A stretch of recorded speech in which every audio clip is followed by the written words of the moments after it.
तो guys, defence aerospace भी एक बहुत ही इम्पोर्टेंट सेगमेंट है डिफेंस में, जो बहुत ही अच्छा कर रहा है। उसमें भी जो स्टॉक्स है ना, बहुत they are doing very good, अभी ऑल टाइम हाई के आसपास आके खड़े हुए। और अभी हम लोग उसके बारे में अगर हम बात करें तो जैसे नाम अगर मैं दूं तो आपको पता है कि काफ़ी हद तक फेमस स्टॉक्स लाइक मटार हो गया, ठीक है। और फिर आपका आज़ाद इंजीनियरिंग हो गया, यूनिमैक एरोस्पेस हो गया, फिर डायनामेटिक हो गया। ये स्टॉक आप सुनते कम हो, छोटे छोटे स्टॉक्स है लेकिन बहुत भागते हैं। तो उसके बारे में वापस हम लोग डिटेल में बात करते हैं कि क्या करना है। आगे जाने से पहले स्टैंडर्ड डिस्क्लेमर वापस मैं देना चाहता हूँ कि यहाँ जो भी बात हो रही है सिर्फ आपके नॉलेज के लिए, यहाँ कोई रिकमेंडेशंस नहीं है। एज पर सेबी रूल मुझे बार बार बोलना पड़ता है। और हम जो देते हैं वो हमारे स्मॉल केस में ही देते हैं। आप चाहो तो हमारी CA-tapan.smallcase.com में जाके देखिए और वहाँ से अप्लाई कर सकते हो। ये सिर्फ नॉलेज के लिए। Coming back to aerospace companies guys, तो एरोस्पेस में देखिए, जैसे मैंने बोला कि नो, ये सब कंपनीज ऐसी कंपनीज है जो कहते हैं ना कि आपके HAL हो या वैसी सब बोइंग हो, इन सब जी एरोस्पेस हो, रॉयल्स रॉयल टाइप जो कंपनी, इन सब के लिए नो हेल्प करती है या सप्लाई करती है। तो वैसी कंपनीज है। तो अभी एक के बाद एक हम लोग एक एक कंपनीज की हम लोग बात करते हैं। तो पहले क्या करती है, जैसे आज़ाद इंजीनियरिंग ले लेते हैं। तो आज़ाद इंजीनियरिंग क्या करती है, वो क्रिटिकल एयरक्राफ्ट इंजन और टर्बाइन कंपोनेंट्स बनाती है। और बड़ी बड़ी OEM को, जैसे मैंने बोला ना, रॉयल्स रॉय और जी, इन सबको सप्लाई करती है, HAL को सप्लाई करती है।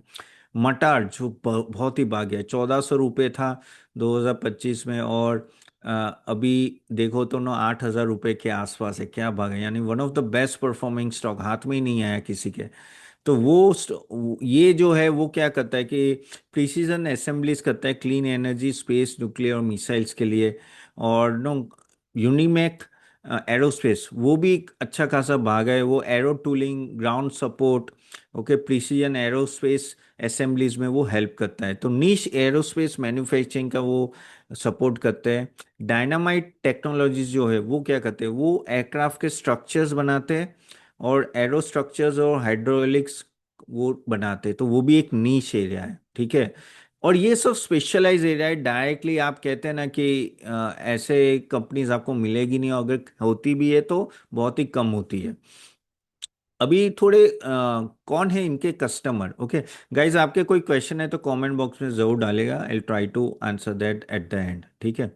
तो मटार टेक्नोलॉजीज किसको देती, ISRO, DRDO, NPCL, Bloom Energy, इन सबको। और आज़ाद इंजीनियरिंग है वो जी एरोस्पेस, रोल्स रॉय, पूरा जो इंजन इकोसिस्टम होता है ना उनको देती है। यूनिमैक किसको देती है, जैसे ग्लोबल एरोस्पेस है और उन सबको। डायनामाइट टेक्नोलॉजीज किसको देते हैं, एयरबस, बोइंग, HAL, BEL। तो आप देखिए कि किस तरह से पूरा एरो सिस्टम को वो लोग, ये लोग सपोर्ट करते हैं, और इसकी डिमांड आगे जाके भी अच्छी खासी रहेगी। अगर हम लोग बात करें कि इन लोगों की ऑर्डर बुक कैसी है, तो ऑर्डर बुक अच्छी खासी है। अगर हम लोग आज़ाद की देखें तो ऑलमोस्ट 10 टाइम्स ऑर्डर बुक है। One of the best order book अगर किसी की हो तो आज़ाद इंजीनियरिंग की है। मटार टेक्नोलॉजीज के ऑलमोस्ट 3 टाइम्स की है, तो भी बहुत ही अच्छी, 3 टाइम्स भी अच्छी है। यूनिमैक एरोस्पेस का ऑलमोस्ट 2 टाइम्स ऑर्डर बुक है। और डायनामिट का अभी तक मुझे पता नहीं चला है, लेकिन उसकी भी ठीक ठाक रहेगी, वो भी स्टॉक अच्छा चला है।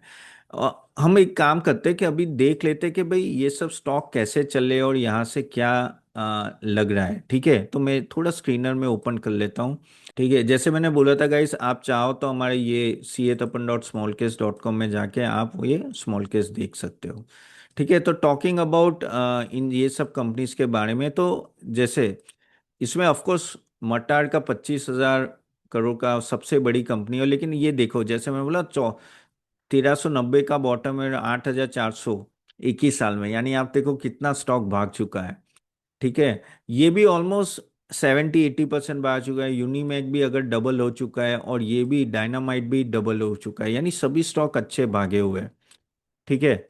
अगर हम लोग ROE ROC की बात करें तो इतने ग्रेट नहीं है। अगर ROE देखो 996, 12, मटार का कंपेरेटिवली काफ़ी अच्छा है, और उसका ROC भी कंपेरेटिवली काफ़ी अच्छा है कंपेयर टू अदर्स, ओके।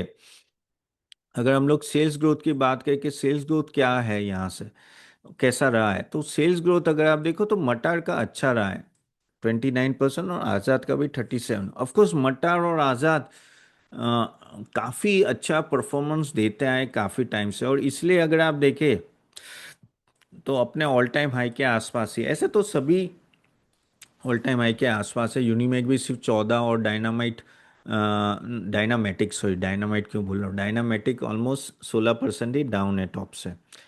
अब बात करते हैं कि भाई प्राइस टू बुक वैल्यू कैसी है, तो देखो ये मटर बहुत ही महंगा है। देखिए आप, नो ऑलमोस्ट 31 है, which is very very expensive. Okay, Azad और ये सब तो भी है, लेकिन मटा तो कहीं और ही लेवल पे घूम रहा है। And that is the thing you can see here. Even अगर हम लोग बात करें EV to sales, EBITDA margin, EBITDA and all that, EV by EBITDA देखिए 133, तो ऑफ कोर्स एक्सपेंसिव काफ़ी हो चुका है ये। Azad compare to order book and all that है एक्सपेंसिव, लेकिन तो भी reasonably okay compare to MTAR. Even Unimech and Dynamatic भी ठीक ठाक है। प्रॉब्लम यहाँ आता है वर्किंग कैपिटल एक साथ, जिसका अगर आप देखें तो ये यूनिमैक का बहुत ही ज़्यादा है, which is not at all good, लेकिन सबसे अच्छा डायनामाइट का है, डायनामेटिक सॉरी। तो यूनिमैक का कंपेरेटिवली काफ़ी वर्किंग कैपिटल, तो उनको इंटरेस्ट कॉस्ट और वो सब भी नो अच्छे खासे आ जाते हैं। आज़ाद का भी 300 है, यानी 1 साल का है, तो है ही ज़्यादा, लेकिन मटर का कम है, यानी वो कैश कन्वर्जन बहुत ही अच्छा कर रहा है, एंड दैट इज़ गुड। अगर ऑपरेटिंग मार्जिन देखें तो आज़ाद का अच्छा है, यूनिमैक का भी ठीक ठाक है। ओके, अभी इसमें क्या होता है, लंपीनेस भी रहता है थोड़ा। क्या होता है कि कभी कभी आपके ऑर्डर एग्जीक्यूट होता है तो तुरंत ही आपका वर्किंग कैपिटल रिलीज हो जाता है, तो वो भी आपको थोड़ा देखते रहना है। अगर मैं सिर्फ मार्जिन्स की बात करूँ ना, तो मार्जिन्स अगर आप देखें तो मार्जिन्स बढ़ रहे हैं मटार के ना, 23-20 के आसपास है। आज़ाद का सबसे बेस्ट, आज़ाद का अच्छा है 28। इसका थोड़ा यूनिमैक का वॉलेट है, लेकिन 43 है अभी। इसका 40 के आसपास मेंटेन हो जाए तो अच्छा रहेगा। डायनामेटिक का ना कंपैरेटिवली काफ़ी कम है। अभी इसमें से क्या लग रहा है, क्या गाइडेंस क्या है, क्या मैनेजमेंट कॉल्स क्या है, उस पर थोड़ा हम लोग बात करते हैं तो समझते हैं कि, क्योंकि ये प्रोस्पेक्टिव अच्छा, अच्छे कहते हैं ना स्टॉक्स है, उसमें कोई डाउट नहीं है। तो अगर हम लोग मार्जिन क्वालिटी देखें तो सबसे बेटर, मैं जैसे मैंने बोला, आज़ाद की है और यूनिमैक की है। बाकी दोनों की, जैसे मट्टा रोड और डायनामेटिक की, थोड़ी कह सकते हैं गुड और वीक है।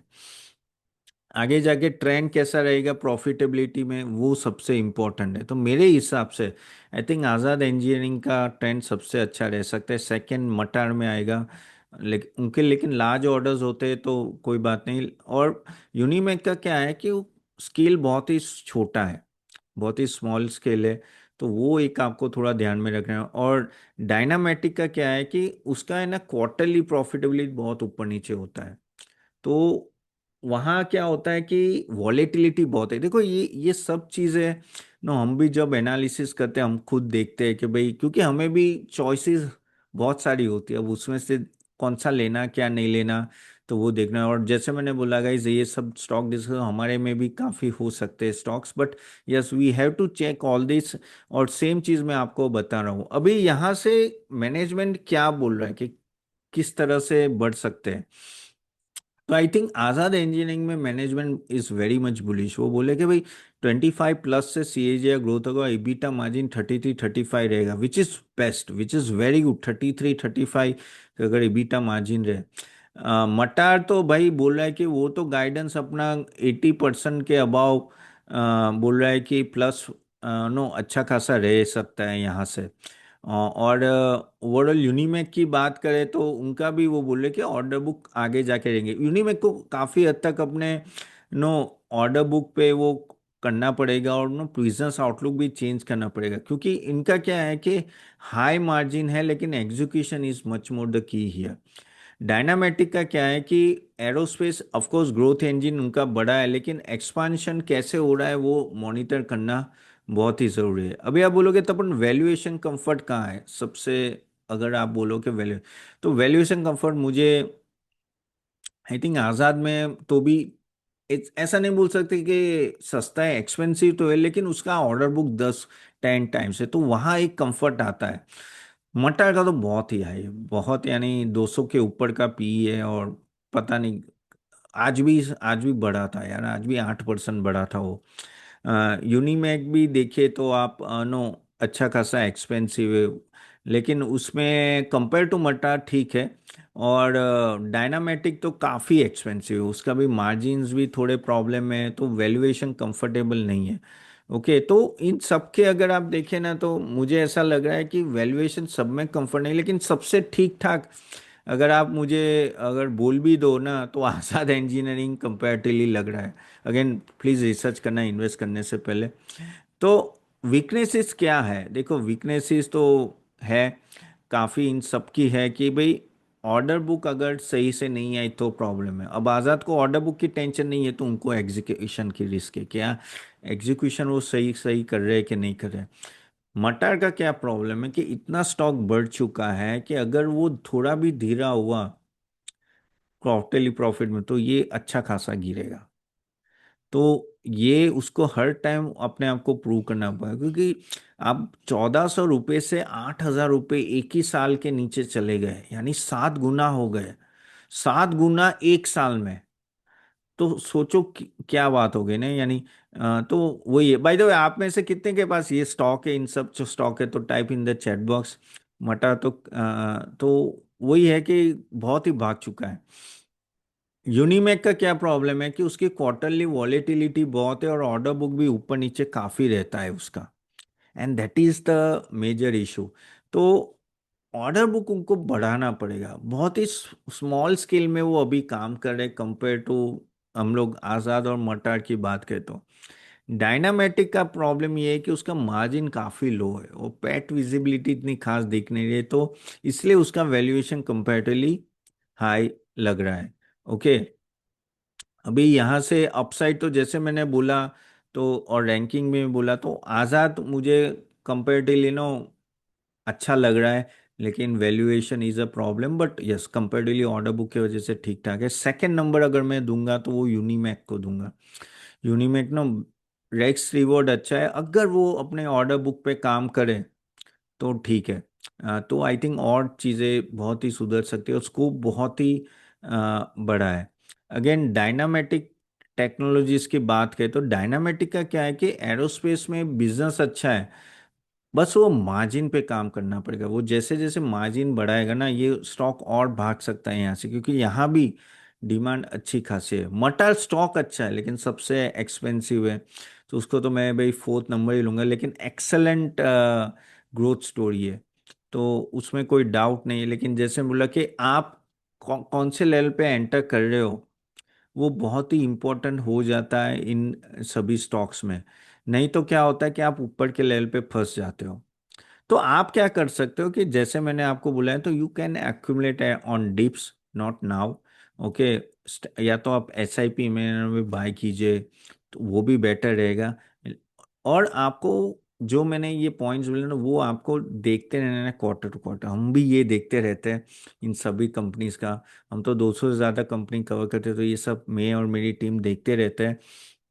लेकिन ये बहुत ही क्रिटिकल हो जाता है अगर आपको मल्टी बैगर चाहिए, नहीं तो आपको ऐसा ही लगेगा कि ये एक्सपेंसिव है, नहीं लेते नहीं लेते कभी कभी। अब जैसे मैंने बोला ना कि मटर 1400 का 2800 हो गया, तो भी आपको एक्सपेंसिव लगा, 2800 का 8000 हो गया। So keep this in mind.